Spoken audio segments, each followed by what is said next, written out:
if you're studying Japanese in 2025, you probably have one major problem. And that problem is having too much information and not knowing what you really need to study.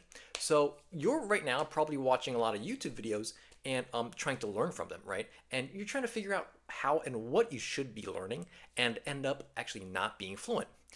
And if that's you, great, because in this video you're going to learn three things that have been working, three secret methods that have been working perfectly for my students, and I'm going to give that information to you for free. Okay, and before we start, guys, my name is Sean Naren, and I'm an interpreter here in Japan.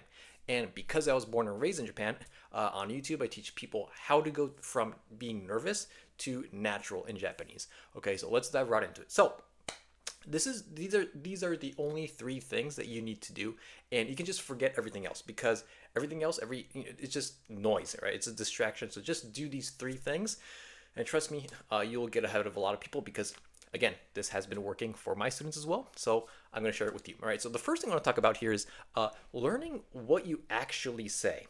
And what do I mean by this? So most people have to choose, between learning grammar or vocabulary. That's probably like the first natural question that you have. Should I learn vocabulary first, or should I learn like Japanese grammar? Or you're probably doing like both at the same time. And guys, that's probably a terrible way to do it. Terrible way to start. Why?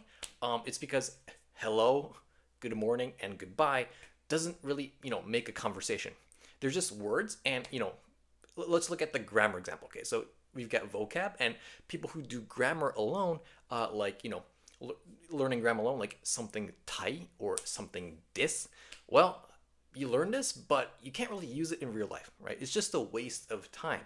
So instead, what I usually suggest to people like you who are learning at the first part is learn what you actually say in specific scenarios. So like what I like to teach my students is we start with a few questions like, here's a scenario, right? If your kid came back from school, let's just say you have a kid, and when he or she had, some of mommy's food and sent to you, he or she said, "ii kanji," like what would that mean?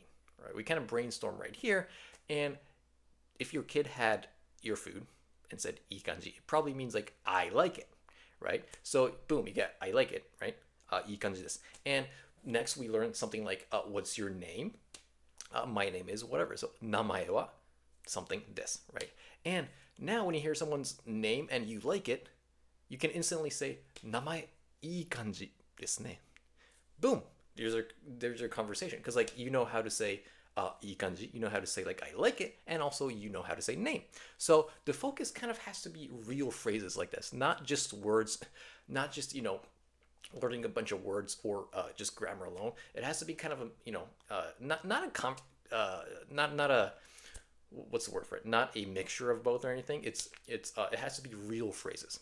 All right. So the second thing that's our first part. The second thing I want to talk about is the second phase actually is actually using them. So you already know what people say in real life. "Ii kanji," "namae wa something desu," right? Excuse me, guys. So actually use them, because I see a lot of people come to me saying like, "Oh, I think it's great to learn words like this or phrases like this," but they just like my students, right?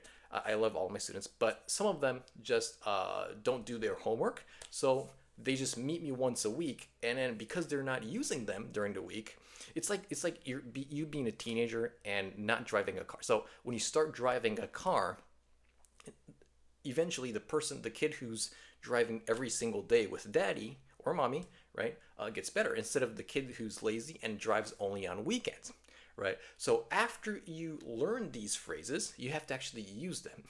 With who? If you don't have any friends that speak Japanese, do it. Look at the mirror and do it by yourself. Do it with yourself. Okay. So every morning, wake up, you say it 20 times, right? And before you go to bed, you say it 20 times again. And that's how you actually make this habit of not meeting your tutor or not watching a YouTube video and not doing anything after that, all right? So make this habit of actually using them. That's step two. So we've got step one is learn what people actually say, and number two is actually use them in real life. All right. And step three, this is our last part. This is actually increasing your vocabulary. Now, finally, you can talk about vocab or grammar. Not really grammar, just your vocab. Because, so basically, we have all these real world words that we know, right? And in between those lessons, or those YouTube videos, you've learned how to actually use them, right? So because let's look at our old example. Namae wa something this. That's your name, right? You can actually change the name, and you can use it for your friends. Like you can say I'm Sean, and actually you can say I'm Jim. Like you just swap the words, right? So for example, if you learn something like I'm going to Tokyo with my brother. Ototo to Tokyo ni ikimasu. Now, let's just say you know that phrase, right? You can actually change the person. You can say hahaoya to, or you can say like tomodachi to Tokyo ni ikimasu. So basically, first in our first step, you learn all the phrases, and now in step 3, you can actually, by increasing your vocabulary, you can put them into kind of specific areas of the phrase, right? So you have A, B, and C part, like the first part, second part, last part. You can switch those words. So that's kind of how you do it. You don't increase your vocabulary in the first part. It's only after you learn a specific phrase, then you can increase your vocabulary later, and then kind of insert them to wherever you want, right? And this is a huge problem because, again, a lot of people start with grammar or vocabulary. They're like, oh, I gotta learn Japanese grammar. There are a lot of grammar videos on YouTube. It sucks because like people click on that and they think that they're learning a lot when they're just cramming a lot of information. They have too much information. They have all these grammar patterns, like like A to Z, and then they don't know actually how to actually use it, right? So first, guys, anyways, learn what people actually say, use them, and then once you're comfortable enough with them, you can increase your vocabulary. Ask ChatGPT or whatever, search it online. Now you search words, right? And then with those words, you put it inside of those the phrases that you know. All right. Anyways, guys, I kind of wanted to make this video because a lot of people just come to me a lot of people come to me and say that they're learning a lot. So the fact that they study a lot and they're not learning much from it, it kind of sucks. And it really hurts my feelings when I see people do that, go through that. So anyways, I hope this video helped you. Again, that was Sean reporting from the Nagoya region, and I'll talk to you in our next one. Bye-bye.